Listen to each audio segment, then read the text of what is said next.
বন্ধু queen Bengali kitchen থেকে বলছি। আজকে রেসিপি বন্ধু পমফ্লেট অফ হেডেন। বন্ধু বড় বড় রেস্টুরেন্টে গেলে যখন বলবেন পমফ্লেটের হেডেন দিন, ওনারা এই প্রসেসেই করবে। কিন্তু বন্ধু ওনারা একটা বড় মাছ কেনে সেটা হেডেন করে দেন। যেহেতু আমি বড় মাছ পাইনি, আমি ছোট ছোট 4টে মাছই আপনাদের পমফ্লেট অফ হেডেন করে দেখাচ্ছি। প্রথমে গোলমরিচের গুঁড়ো দেব, স্বাদ অনুযায়ী নুন দেব। এবার এই মাছটাকে ভালো করে ম্যারিনেট করে 20 থেকে 25 মিনিট বন্ধু এইভাবে রেখে দেবেন। রান্নাটা খুবই সহজ বন্ধু, টেস্ট খুব ভালো হয়। পমফ্রেট মাছের হেডেন তো খেতে খুবই সুন্দর লাগে। এরকম 20 মিনিট ম্যারিনেট করে রেখে দেবেন। আমি রেখে দিলাম বন্ধু। ব্রেকের পরে ফিরে আসলাম। এবার রান্নাঘরে বন্ধু একটা ফ্রাই প্যান বসিয়েছি। তেল খুব গরম হতে হবে।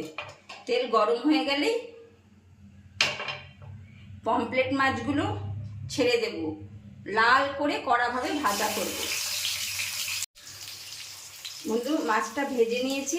সাধারণত বন্ধু আমরা যে ঝোলে মাছ দিই তার থেকে কড়া ভাজা করতে হবে, কড়া করে ভাজা করতে হবে। এবার আমি মাছগুলো খুব লাল করে ভেজে নিচ্ছি, কি সুন্দর দেখুন। এবার তুলে নিচ্ছি সার্ভিং বলে।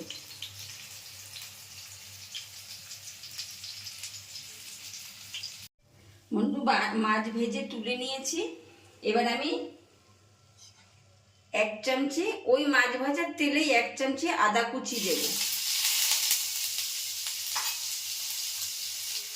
1 চামচি রসুন কুচি দেব, 1 চামচি লঙ্কা কুচি দেব। এটা ভালো করে ভেজে নেব,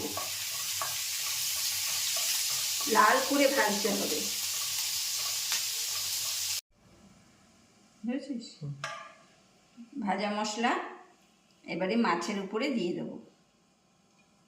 খুব সহজ লাগলো না বন্ধু?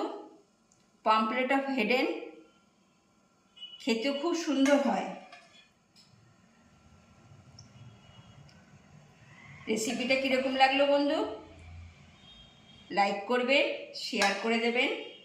আমার নতুন বন্ধুরা সাবস্ক্রাইব করে পাশে থাকবেন। আসি বন্ধু, টাটা।